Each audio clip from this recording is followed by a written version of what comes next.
కతలపూర్ మండలం సిరికొండ తక్కలపల్లి గ్రామంలో ప్రభుత్వ విప్ ఎమ్మెల్యే ఆది శ్రీనివాస్ అయితే పర్యటించారు. ప్రత్యేక కృతజ్ఞత ర్యాలీ అయితే నిర్వహించడం జరిగింది. అనంతరం వార్డులో తిరుగుతైతే ప్రత్యేక కృతజ్ఞతలు తెలిపారు. అయితే పబ్బం తిరుపతి అనే వ్యక్తి భార్య కరెంట్ షాక్తో అయితే ఈ మధ్యకాలంలో అయితే చనిపోవడం జరిగింది. దీనికి సంబంధించి అయితే వారి కుటుంబానికి 5 లక్షల రూపాయల చెక్కును అందించారు. అంతేకాకుండా కరెంటు అధికారుల చేత అయితే వారికైతే చెక్ అందించడం జరిగింది. అనంతరం సిరికొండ గ్రామాన్ని దత్తత తీసుకున్నట్టయితే వారైతే వెల్లడించారు. తర్వాత గ్రామ అభివృద్ధికి అహర్నిశలు కృషి చేస్తాను, ఎటువంటి సమస్య ఉన్నా తననైతే విన్నవించుకోవాలని చెప్పి ఆది శ్రీనివాస్ ఎమ్మెల్యే అయితే వారిని అయితే కోరడం జరిగింది. అనంతరం వారు మాట్లాడుతూ పాత ప్రేమతోనే తనను అన్న, తమ్ముడు, కాక అని పిలవాలని, ఎమ్మెల్యేగా కాకుండా అయితే దగ్గరికి చూడాలని అయితే వారైతే వెల్లడించారు. అనంతరం కాంగ్రెస్ ప్రభుత్వం అందిస్తున్న 6 గ్యారంటీ పథకాలను అందరికీ చేకూరుస్తానని అయితే మాట ఇవ్వడం జరిగింది. దీనికి పెద్ద ఎత్తున జనాలు అయితే రావడం జరిగింది. గ్రామాన్ని అయితే సిరికొండ గ్రామాన్ని అయితే దత్త తీసుకున్నట్టయితే వారైతే వెల్లడించడం జరిగింది. Over to studio. ధన్యవాదాలు సందర్భంగా తెలియజేస్తూ, ఎందుకంటే ఈ ఎన్నికల్లో నేను నిలబడ్డప్పుడు నేనే పోటీ చేస్తున్నానటువంటి భావనను ఇక్కడ ప్రతి ఒక్కరూ తీసుకొని ప్రతి ఇంటికి వెళ్ళి ప్రతి గడపకు వెళ్ళి ఓటును అడిగినటువంటి తీరును, మీరు పడ్డటువంటి కష్టాన్ని నేను కళ్ళతో చూసిన వాడిగా మీ అందరి రుణం కూడా భవిష్యత్తులో తీర్చుకుంటారనే మాట సందర్భంగా తెలియజేస్తూ, కష్టపడ్డవారు నా మదిలో ఉన్నారు, నా గుండెల్లో ఉన్నారు. ఆనాడన్నా వాళ్ళ దగ్గర నుండి డబ్బు నా దగ్గర లేకపోవచ్చు, కానీ మీ అందరి మనసును గెలిచే ప్రేమ, ఆప్యాయతలో ఈ గుండెకు ఉంది.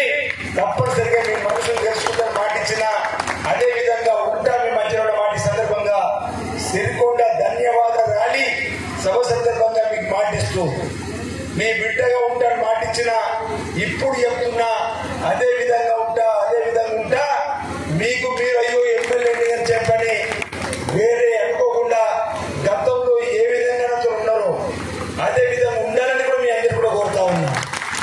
అన్న వాళ్ళు అన్న, తమ్ముడు అనవాళ్ళు తమ్ముడు, కాక అనవాళ్ళు కాక అనవలసిందిగా కోరుతున్నా.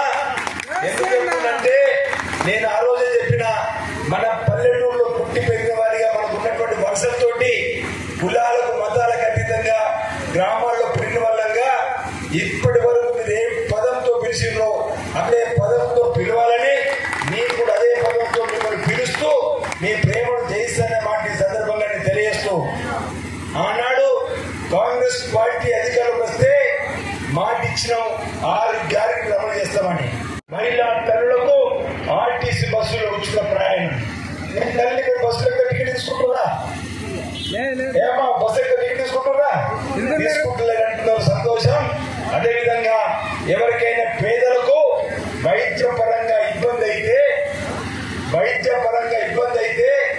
డబ్బులు లేక ఆ కుటుంబంలో వచ్చినట్టు ఆ జబ్బు వచ్చిన వారు మరణించకుండా ఉండాలని, లేదా పేదవాళ్ళైతే అప్పుల నుంచి ఆ జబ్బు న్యాయం చేసుకునే అవకాశం రాకుండా అప్పుడప్పుడు చేయకుండా రాజీవ్ ఆరోగ్యశ్రీ పెట్టింది కాంగ్రెస్ పార్టీ. 2 లక్షలు అన్నాడు, 5 లక్షలు అయితే మనం 10 లక్షలు చేస్తామన్నాం. అది కూడా మనం 10 లక్షల ఆరోగ్యశ్రీలు కూడా అమలు చేసుకున్నాం అన్నమాట. రాబో రోజుల్లో కూడా వీలైనంత తొందరగా మనం 100 రోజుల్లో మిగతా హామీల్ని పూర్తి చేసుకుంటాం. అందులో ఏమాత్రం కూడా అనుమానాలు పెట్టుకోకూడదనే మాట ఈ సందర్భంగా మీ అందరూ కూడా తెలియజేస్తూ, రాష్ట్ర ఆర్థిక పరిస్థితులు కూడా తెలంగాణ ప్రజలకు చెప్పాలని ఈరోజు అసెంబ్లీలో శ్వేత పత్రాన్ని కూడా విడుదల చేసినాం. మనం ఎన్నికలప్పుడు అన్నాం 4 లక్షల పైచీలకు అప్పు చేసింది, ఒక్కొక్క రూపాయి 1,30,000 అప్పు ఉంది, ప్రభుత్వాన్ని దించాలి మార్చాలని చెప్పండి ఎన్నికలప్పుడు. కానీ ఈరోజు ప్రభుత్వం వచ్చిన చూస్తే 6,71,000 కోట్లు అప్పు చేసింది ప్రభుత్వం తల్లి అంటున్నా. 6,70,000 కోట్లు. మరిన్ని వీడియోస్ కోసం ఛానల్ ని సబ్స్క్రైబ్ చేయండి. లేటెస్ట్ అప్డేట్స్ కోసం వాట్సాప్ ఛానల్ ని ఫాలో చేయండి. అండ్ లింక్ డిస్క్రిప్షన్ లో ఉంది.